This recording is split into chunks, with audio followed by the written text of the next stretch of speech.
どうしたって許せない夢も止まれない今も誰かのために強くなれるならありがとう悲しみよ。 Hai, selamat datang di channel gua. Di video gue kali ini gue bakalan bahas mengenai cerita dari novel seri Kensoki. Video ini adalah kelanjutan dari video sebelumnya. Jadi, buat kalian yang belum nonton video sebelumnya bisa nonton dulu. Dan juga video ini akan berisikan spoiler berat bagi kalian yang belum baca novel ataupun nonton animenya. Dan untuk kalian para penonton baru yang belum subscribe, silahkan subscribe dulu supaya channel ini berkembang dan menjadi lebih baik. Oke, tidak usah basa-basi lagi, kita mulai videonya. Cerita dimulai pada malam harinya setelah pesta. Celia kemudian menemui Haruto di kamarnya. Mereka lalu mengobrol sambil minum teh. Dan juga Aisyah lalu muncul menggunakan wujud humanoidnya karena hanya tinggal mereka saja di saat itu.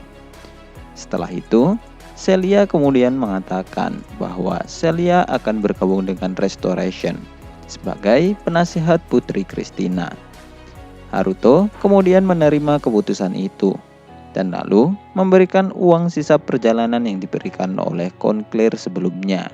Dan juga meminta Celia untuk menggunakan rumah kelas atas yang diberikan kepada Haruto sebagai hadiah atas jasanya. Celia kemudian mencoba untuk menolaknya. Namun setelah beberapa obrolan dengan Haruto, akhirnya Celia mau menggunakan rumah itu, namun dalam bentuk sewaan. Celia kemudian juga menanyakan kemana Haruto akan pergi setelah ini. Yang lalu dijawab oleh Haruto bahwa dia akan pergi ke Kaisaran Proxia, di mana Riz berada. Karena Ryo beranggapan bahwa Riz terhubung dengan Lucius, jadi dia ingin mencari informasi di sana. Sementara itu, Aisyah akan ditugaskan untuk menjaga Celia selama Haruto pergi. Haruto lalu kemudian memberikan Celia batu artefak yang menyimpan esensi sihir yang besar. Dan lalu menyuruh Celia untuk menggunakan itu untuk mengusir kekuatan Aisyah jika itu diperlukan. Dan beberapa menit kemudian, obrolan mereka kemudian berakhir. Celia kemudian kembali ke kamarnya. Namun, karena Celia takut Aisyah akan tidur telanjang sambil memeluk Haruto, Celia kemudian menyuruh Aisyah untuk tidur dengannya. Keesokan paginya, Ryo, Celia, Christina kemudian diantar oleh Marquis Rodan untuk melihat rumah yang dihadiahkan kepada Haruto. Rumah itu cukup besar dan juga memiliki keindahannya tersendiri.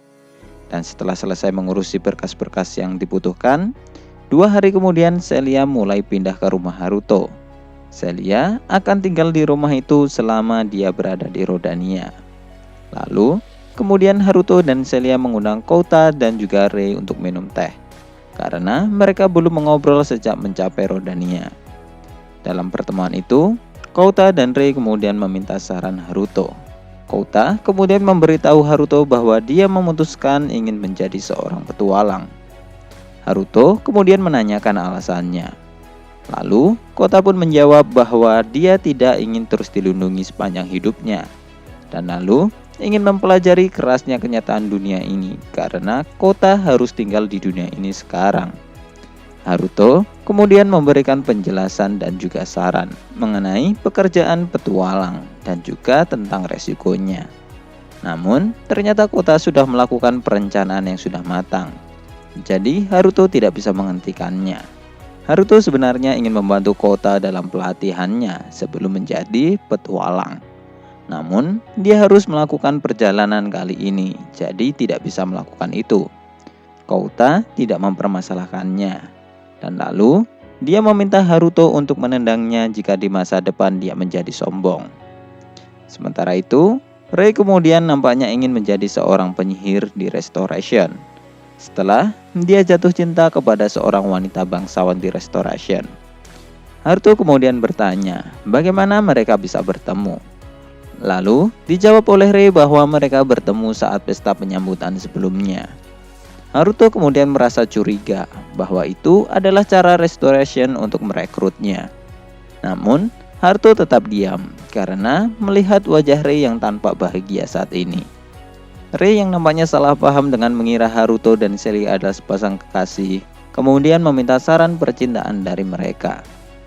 Celia yang mendengar itu kemudian wajahnya memerah, dan lalu menjelaskan bahwa mereka bukan sepasang kekasih, yang mana nampaknya membuat Kouta dan Rei kaget.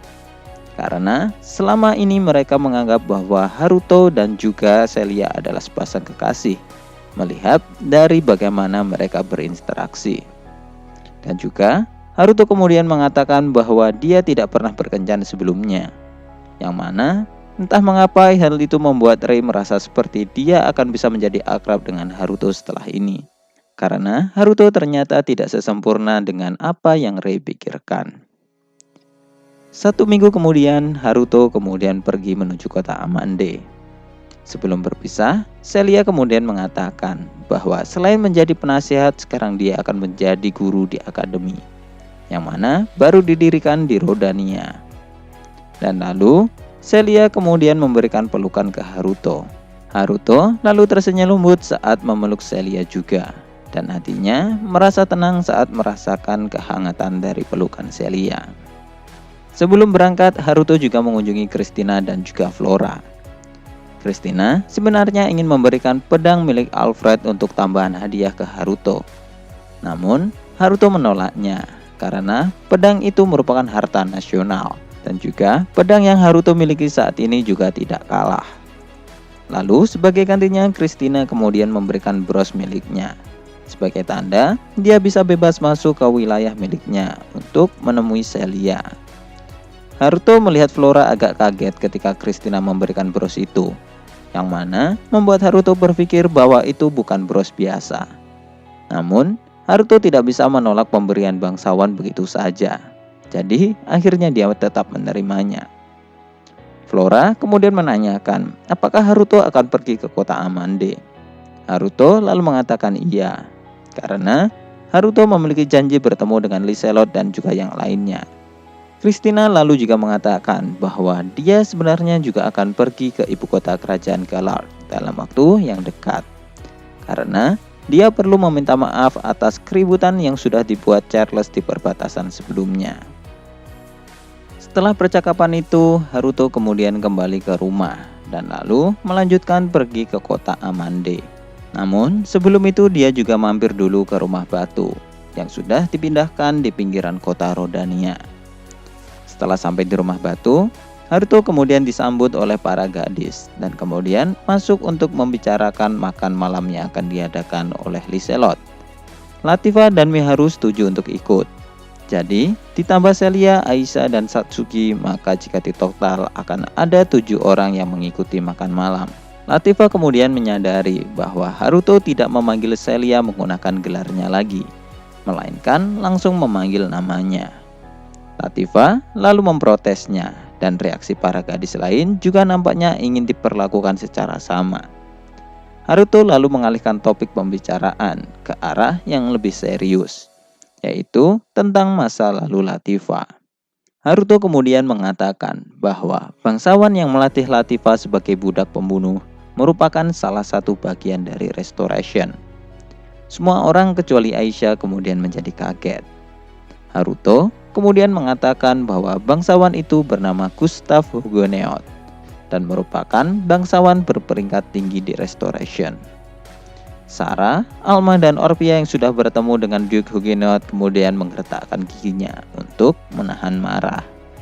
Haruto membicarakan topik ini karena di masa depan Latifa kemungkinan akan melakukan kontak ataupun bertemu dengan Duke Huguenot saat mengunjungi Celia di Restoration. Haruto kemudian menyarankan Latifa untuk membuat nama samaran jika keluar.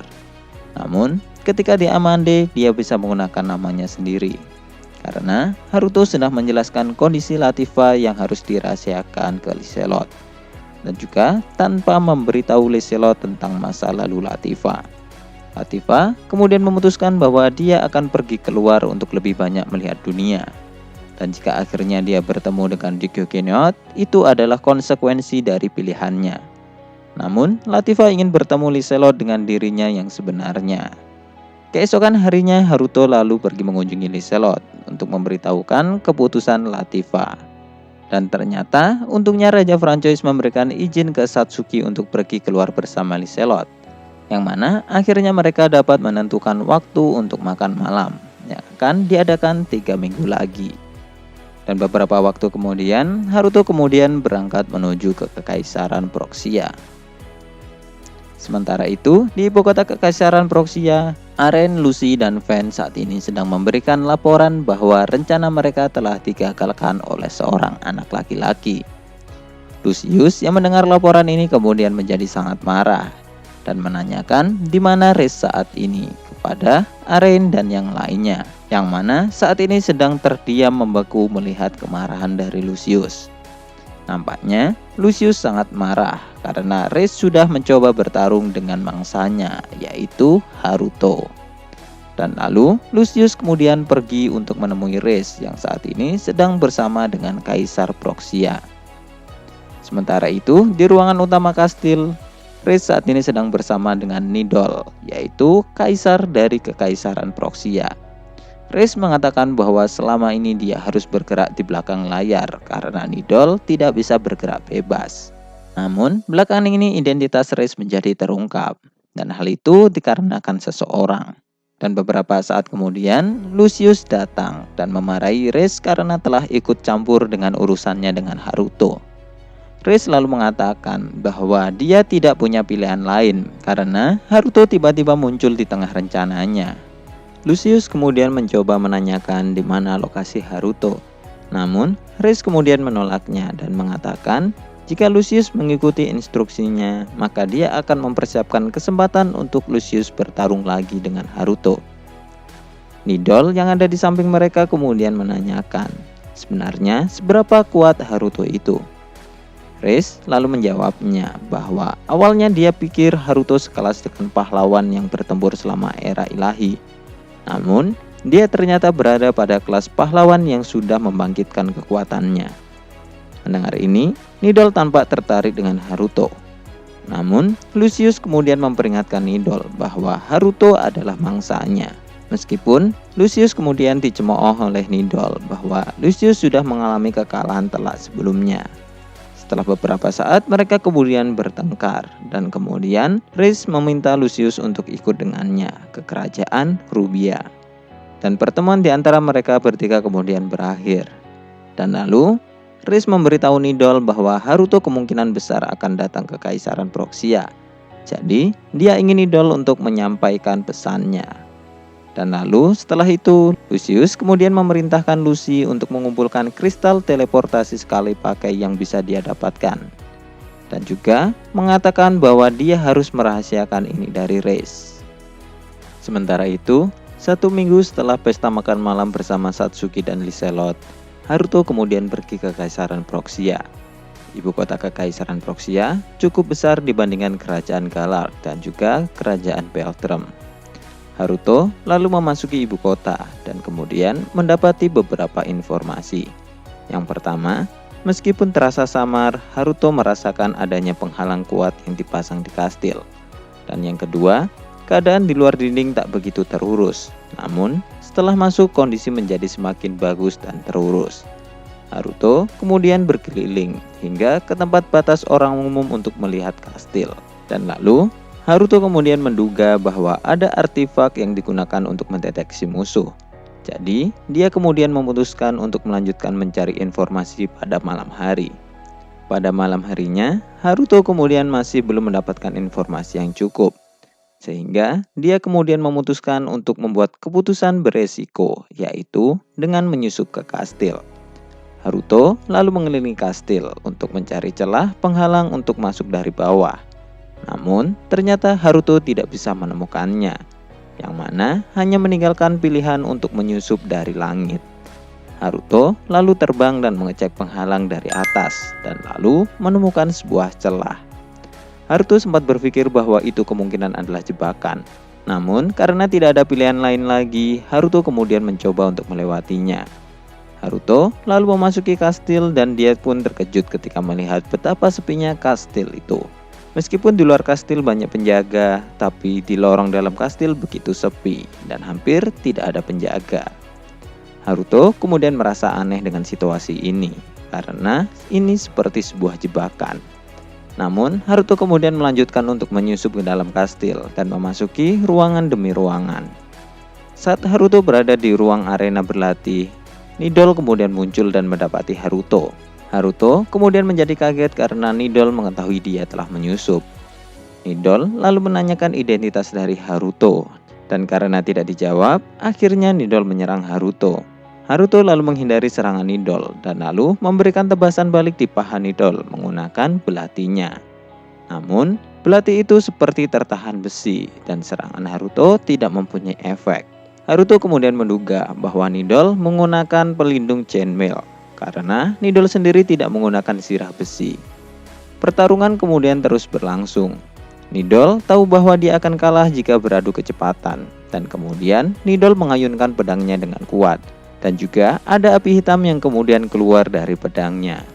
Haruto kemudian langsung mundur untuk menghindari serangan itu. Dan lalu Nidol kagum dengan kecepatan reaksi Haruto itu. Dan kemudian Nidol kemudian mengarahkan serangan api hitamnya lagi ke arah Haruto. Dan juga Nidol saat ini mempunyai ekspresi yang sangat senang, karena nampaknya dia sudah lama tidak menikmati pertarungan seperti ini. Haruto kemudian menangkis serangan api hitam itu menggunakan serangan anginnya, dan lalu menyelinap dan menebas secara akurat ke lengan dan kaki Nidol. Namun serangan itu masih tidak melukai Nidol. Haruto kemudian menyimpulkan bahwa pakaian Nidol mungkin sekuat kulit wyvern. Nidol yang mengetahui ini kemudian tertawa dan lalu menyerang Haruto dengan serangan semburan api hitam yang luar biasa. Namun Haruto juga membalas serangan itu menggunakan serangan anginnya dan benturan pun terjadi. Benturan itu kemudian menciptakan ledakan cahaya dan angin dingin di dalam ruangan itu. Dan sesaat setelah itu, belati Haruto sudah berada di dekat leher Nidol. Nidol lalu bertanya, mengapa Haruto tidak langsung membunuhnya? Haruto hanya mengatakan bahwa tujuannya hanyalah mengumpulkan informasi. Dan lalu, Haruto kemudian menanyakan tentang keberadaan Lucius. Nidol kemudian tertawa karena mendengar nama Lucius.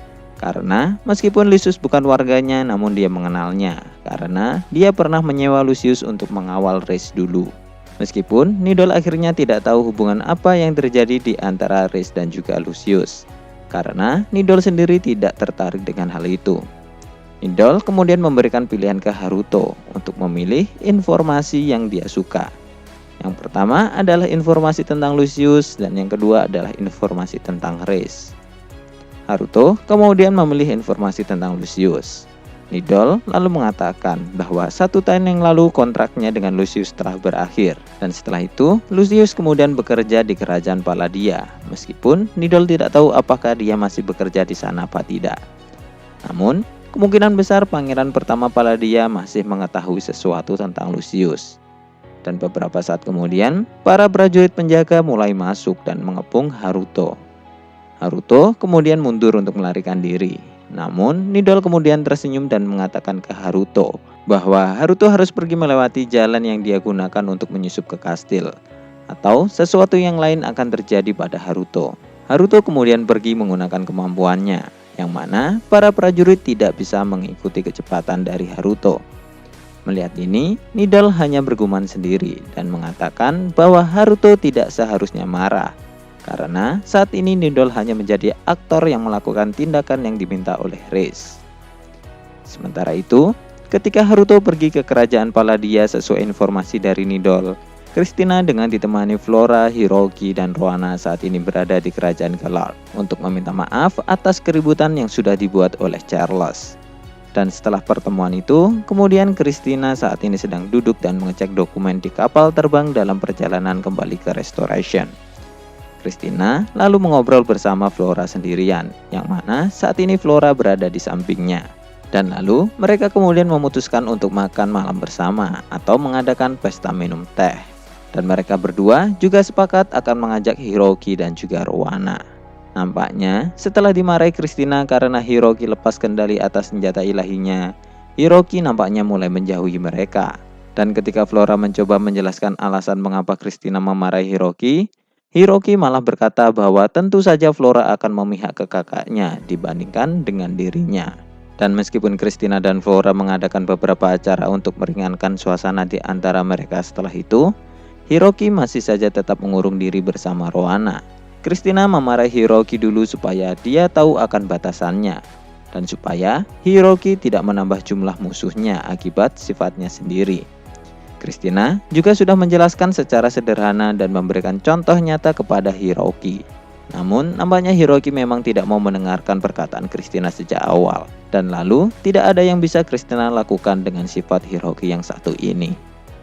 Beberapa saat kemudian, pintu ruangan tiba-tiba terbuka. Dan lalu, ada 3 orang yang memakai jubah hitam dan topeng masuk ke dalam ruangan Christina. Vanessa secara refleks kemudian marah dan mengeluarkan pedangnya. Vanessa lalu menanyakan tentang siapa identitas mereka. Namun, 3 orang itu tidak peduli dengan perkataan Vanessa. Melihat ini, Vanessa lalu menggunakan sihir penguatan tubuh untuk menyerang mereka menggunakan pedangnya. Vanessa berniat menggunakan pedangnya untuk menebas secara horizontal untuk memotong mereka bertiga sekaligus. Namun, serangan Vanessa dengan mudah ditangkis oleh salah satu dari 3 orang itu. Dan lalu orang itu kemudian membalas dengan menikam Vanessa menggunakan pisaunya. Dan tidak hanya menikamnya, orang itu kemudian memutar arah pisau itu dan kemudian menciptakan luka yang sangat fatal. Vanessa kemudian jatuh karena lukanya. Namun penyerang satunya lagi langsung datang dan menendang wajah Vanessa. Hingga akhirnya tubuh Vanessa menabrak dinding. Dan akhirnya Vanessa tergeletak lemas. Christina yang melihat ini kemudian mengeluarkan sihir listrik untuk menyerang 3 orang itu. Namun, serangan listrik itu kemudian menuju ke pedang mereka dan masih memberikan gelombang kecut ke arah mereka. Christina lalu melanjutkan serangannya menggunakan sihirnya yang lain. Dan serangan itu kemudian tepat mengenai mereka bertiga hingga akhirnya mereka bertiga jatuh. Christina lalu mencoba untuk mengecek kondisi Vanessa. Namun, ternyata 3 orang itu kemudian bangkit lagi dan menangkap Christina. Christina lalu bingung mengapa mereka bertiga masih bisa bertahan setelah mendapatkan serangan darinya. Dan salah satu dari orang itu kemudian mengatakan bahwa mereka memakai sihir penguat tubuh fisik dari pedang sihir. Dan meskipun mereka menerima serangan sihir dari Christina, mereka masih bisa bertahan. Salah satu dari 3 orang penyerang itu kemudian memasangi kalung belenggu sihir kepada Christina. Dan kemudian mengancam akan membunuh jika mereka masih saja melawan. Christina yang sudah tidak bisa melawan lagi kemudian didorong ke arah Flora. Dan lalu salah satu penyerang mengeluarkan kristal merah dari jubahnya dan lalu melemparkan kristal itu di antara Christina dan juga Flora. Dan setelah kristal itu mencapai mereka berdua, para penyerang kemudian mengaktifkan mantra sihir teleportasi. Christina dan Flora kemudian menghilang dari ruangan itu. Dan tak lama setelah itu, 3 orang itu kemudian juga menggunakan kristal yang sama dan kemudian menghilang juga. Beberapa saat kemudian Hiroki dan Rohana yang mendengar keributan kemudian muncul setelah itu. Namun mereka berdua sudah terlambat. Tidak ada orang lagi di dalam ruangan itu, kecuali Vanessa yang sudah terkapar. Sementara itu, di wilayah timur Stal, tepatnya di kerajaan Palladia, Christina dan Flora saat ini muncul di hutan di sebelah barat kerajaan Palladia. Mereka berdua kemudian mengamati sekeliling mereka dan mendapati bahwa mereka saat ini berada di tengah hutan. Padahal beberapa saat sebelumnya mereka masih berada di kapal. Flora yang takut kemudian menempel ke Christina. Dan saat ini tidak ada tanda-tanda orang yang mendekat dan yang ada di sekitar mereka hanyalah angin hutan dan teriakan binatang buas dari kejauhan. Lalu, beberapa jam setelah Christina dan Flora telah dikirim ke hutan Palladia, saat ini Celia baru saja selesai mengajar di akademi di Rodania. Celia berbicara dengan Aisyah yang berbentuk roh selama perjalanan pulangnya.